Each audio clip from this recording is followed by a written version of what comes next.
Hey guys, glad you could join me. And I'm working now on a 30 by 40 canvas. And I've gone through and just painted the whole canvas in blue, sort of an aqua blue. And just starting on some waves, really. That's all I'm doing here. Just using titanium white and just kind of blocking in this ocean scene we're going to be painting now. So I'm bringing in some stones and just got some various different gray tones that I'm using. I've mixed together a Payne's gray and just sort of changed the value a little bit on each one, from dark to light, using some various shades of those grays and some blues as well. So just using some bigger brushes here and kind of paint this on. It's going to take a lot of paint because it's a pretty big surface, but I'm just trying to think about the value system now. I want to create that illusion that we've got some layers in these rocks, and these cliffs are going to be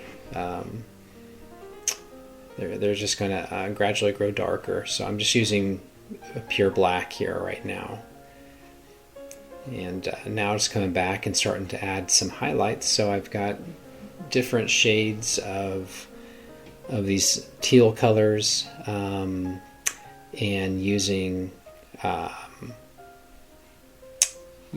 turquoise as well. So I'll be kind of jumping between those colors a little bit here, and just kind of starting to create just some various lines and some cracks here. And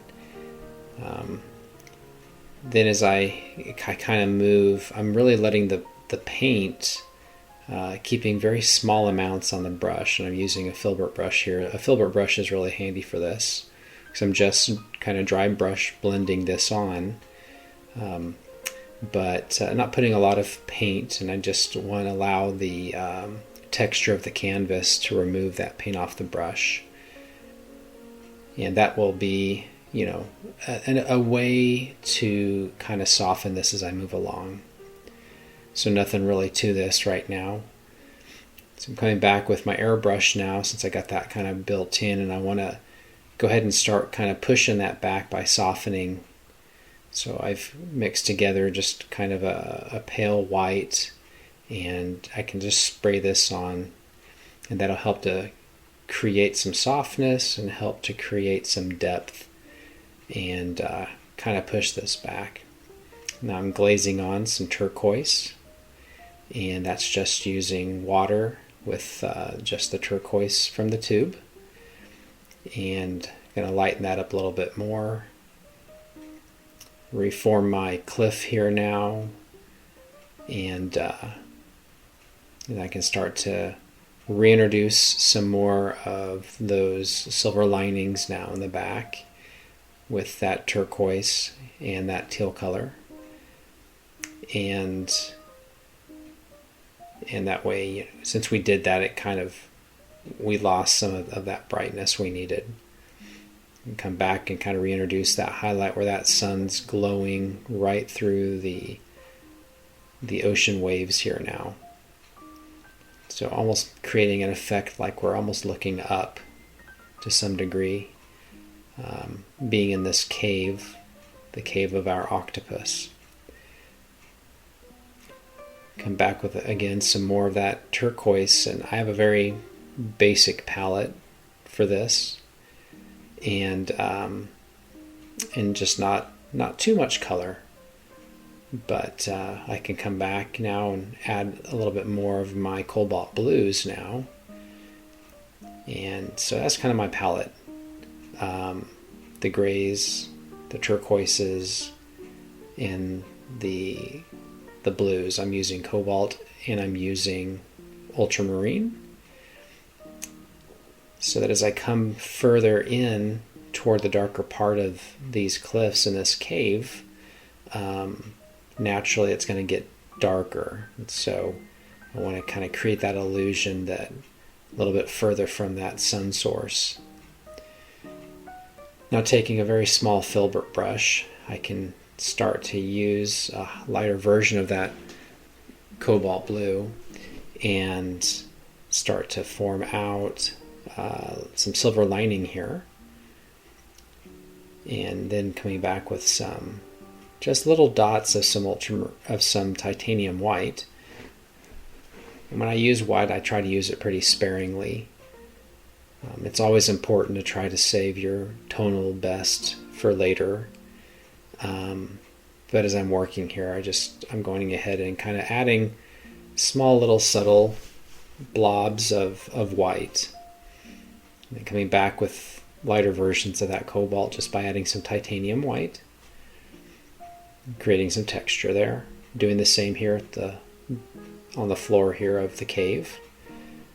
Our octopus is just going to be sitting on a rock, and wanted to draw him in real quick so that I could then proceed to bring in the floor texture here just by using that filbert brush and using that same dry brush blending technique, since we're using acrylics, and adding some sort of variations and highlights, but I'm jumping around and leaving gaps so I can form a little bit of that rocky surface.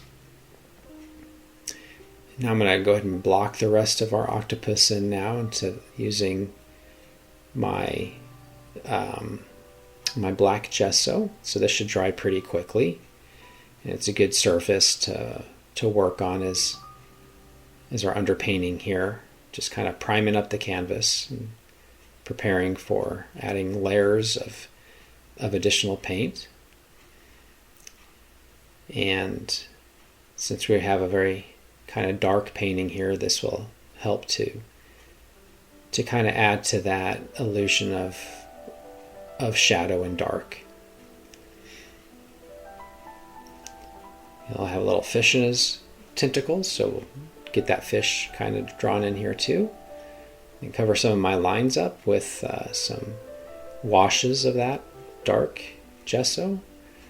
And then again, using that filbert brush, just a larger filbert, you can start to softly introduce a little bit of color here. So I've got I'm using a alizarin crimson and dioxazine purple, and then I'll come back with some cad red medium, and even some orange to start to introduce some subtle highlights after we kind of get this alizarin crimson purple color sort of brought in real quickly here. But I'm using that underpainting of that black gesso, and again still skipping around to get that in here. As you can see, I'm still in my dining room. When I started this painting, we still had house guests from the holidays, but a little later in the painting, I'll move back to my studio. We had family in town for about 3 weeks between Thanksgiving and Christmas. All right, so here's where I'm bringing in those reds and oranges now, and again, just dry brushing this on and starting to add a little bit of the highlight where I think that's going to show.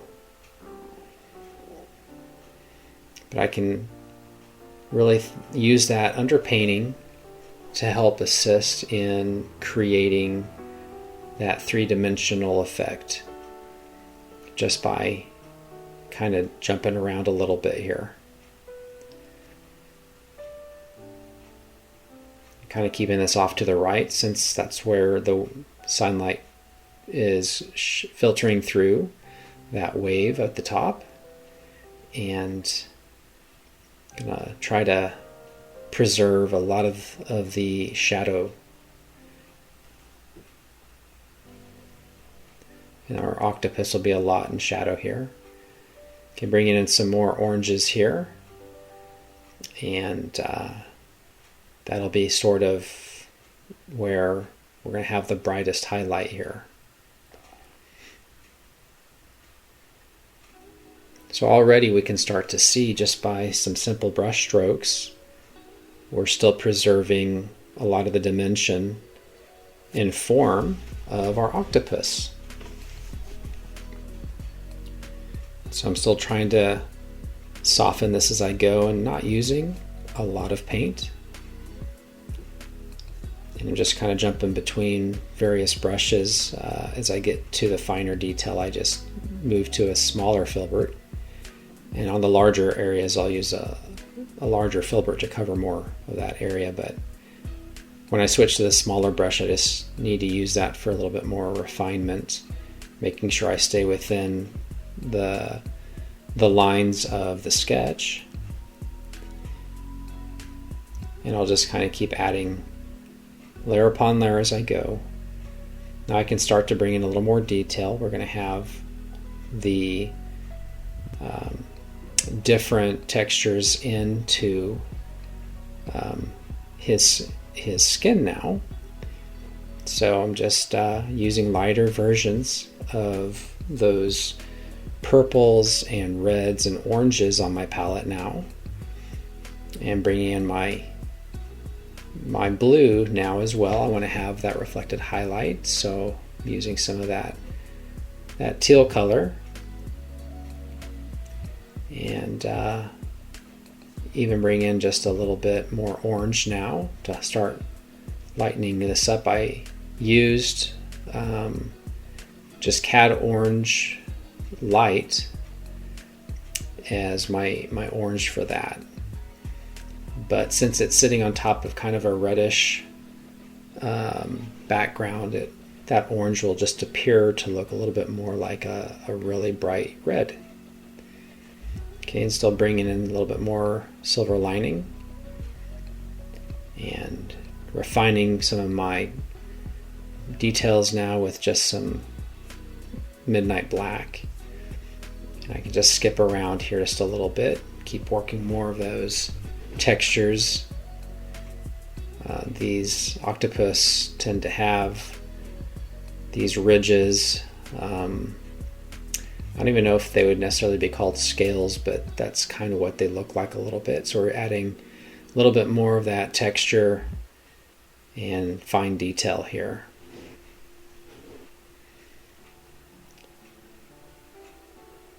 I can skip around here, and I'm just going from my lights to my darks, and as I move away from the shadow, I move off of the oranges and push that more into those purples and reds, and just keeping that darker. He's got this webbing now, and I'll refine this webbing a little bit later too, because I won't be overly happy with how I've done it. And I'll demonstrate that here just a little bit later, where I'll go back and just continue to kind of refine and tweak the octopus as we move along. So it's just a matter of going back and forth between the shadowy areas with those darker shadow colors and some of those cool colors, and then moving into some warmer colors as we push on toward the light. I wanted to redo the eye. I wasn't overly happy with the eye, so I just kind of covered it back up and started over.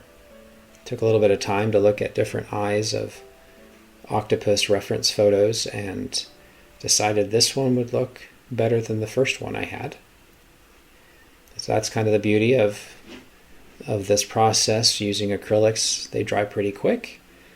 You can go back and cover up a mistake and start all over. So going back on that web and just lowering the web a little bit more.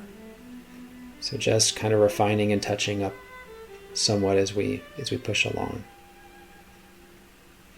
Now I'm bringing in a couple more glazes just to darken some things. I can start working on these little suction cups. So I've mixed a pain gray and an ultramarine blue together with some titanium white to create this pale grayish blue color. And we'll just bring all that in on all these little ovals that I've got sketched in for his suction cups. So we lay these in, let those dry. We can start playing with those and refining them a little bit more. There's quite a few, so it just takes a little bit of time using a smaller brush to lay all those in. But our octopus is starting to take on some shape. I can use my midnight black to darken those up. Those will be more in the shadow. So I'm just kind of going around each one, the nice outline, get that nice and dark. Be able to start to establish some depth there.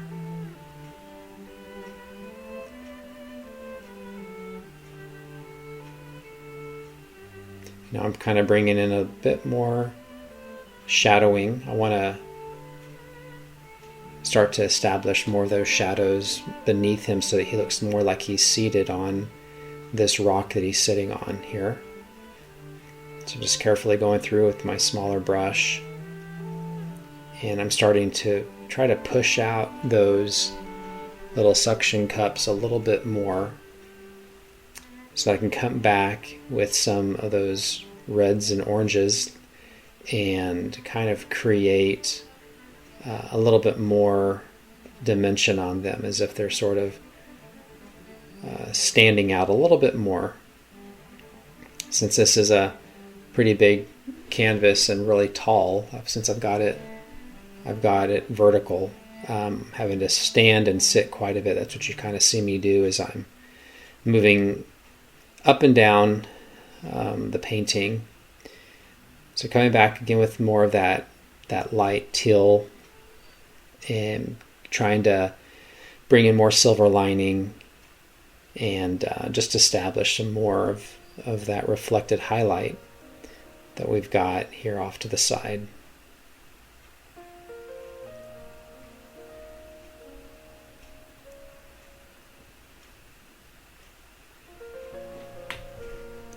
So I'll continue to play with this, add a little bit more of that texture here.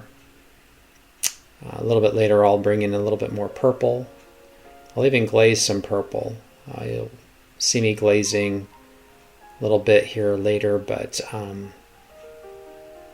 purple is a great natural shadow color, so I'll use a little bit more purple as well. Our fish is going to be more on the yellow greenish side, so I thought that having some purple would be a great complement color, and I'm kind of thinking about complements. That's kind of why I've brought in so much orange on the octopus, because the background is largely just different shades of blue, and so that'll just blend well and be a good complement. And likewise with the more yellow greenish tones of the fish, the green would also complement some of the reds that I have in here, and the purple will complement some of the yellow in the fish. So I was just really looking at my color wheel and seeing what would really be quite appealing to the eye. Okay, so we're kind of really defining now more of these suction cups. So we're kind of speeding up a little bit more now again. And just trying to bring in some more oranges where it's a little closer to the light, and then keeping it darker again as we move away more into the reds and purples now, away from that light source. And so I'll just play with these suction cups here for a while. There's so many of them. And I can come back with that lighter version of that Payne's gray and blue, and can really start to detail out some of these suction cups. Just got to use a smaller brush. I'm just using kind of a softer round brush now, and really now just taking the time to try to outline a little bit more around the circle. Spend a little time looking at suction cups of octopus reference photos. They tend to kind of have this kind of ridge with a little hole in the center, and it's almost like they've got almost like a sort of a membrane kind of form about them, where they'll have some ridges and lines even in the suction cup itself. Go ahead and work this in now, bring in some more lighter versions, and I'm bringing in some blacks now just to help to add more dimension. Now I'm redoing my webbing here because I just wasn't overly happy with it, so just dry brush blending in a little bit more of those different reds and oranges and blues, and then I can use my liner brush here and bring in some of that, some of the lines into his skin. And I was just much happier kind of doing this as opposed to the first way I did it. I can bring some highlight colors in now and start to show more of that texture now into those webs.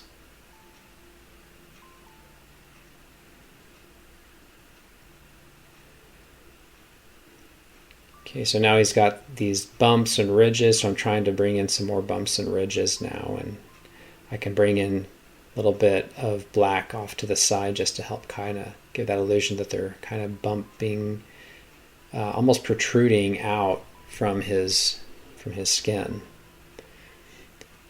Okay, so I'm coming back and adding a very pale white. I want to bring in some highlights here, and I'm actually using buff titanium, which is kind of that pale tan white color. And then I can bring in some bit more white now to do some more silver lining. And now we're kind of starting to reach more of that refinement stage where I can really start to hone in on just improving different areas, bringing in more blues,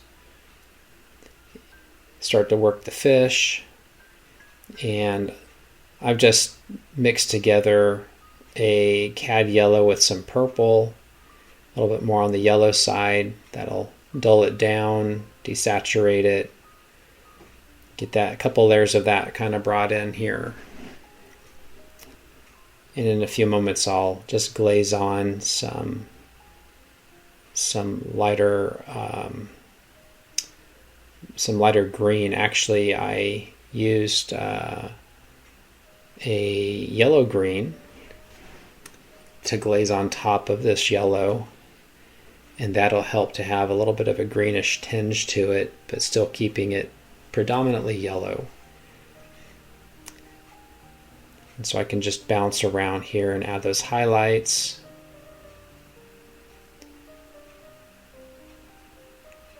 Bring in some more of those details with the script liner brush now. Bring in some more silver lining just by using a lighter variation of the yellow. I usually use two yellows. Oftentimes on my palette I'll use a lemon yellow, which is a very bright yellow, and I'll use cad yellow, which is just a darker version of yellow. Just kind of figuring out some things here now and bringing in some more of that aqua teal color at the base of his body so that you have a little bit of that reflected highlight. This is where I'm bringing in those yellow greens. So I'll bring just a couple glazes of this, let that dry, with my blow dryer, and I can bring in a little bit more, start to refine some things. But I didn't want it to be purely yellow here, so wanted to get a little bit more of that green in there, but still keep it mostly yellow, and that will help to complement the purple that I will Well, I've already brought in some purples. I've glazed some purples on our octopus. You can kind of see the purple a little bit in the shadow area. I'll bring in some more purple to bring in more texture. I'm just kind of darkening some areas where I think they should be a little bit more in shadow. And bring in some fish. So we're kind of coming to the end of the painting now. I appreciate you tuning in. These are just going to be silhouettes here in the back of these fish, so not doing too much. But I appreciate you tuning in, and please join me next time. And please subscribe if you've not done so. We'll have a good time bringing a new painting in real soon. Thanks, everyone. Bye-bye.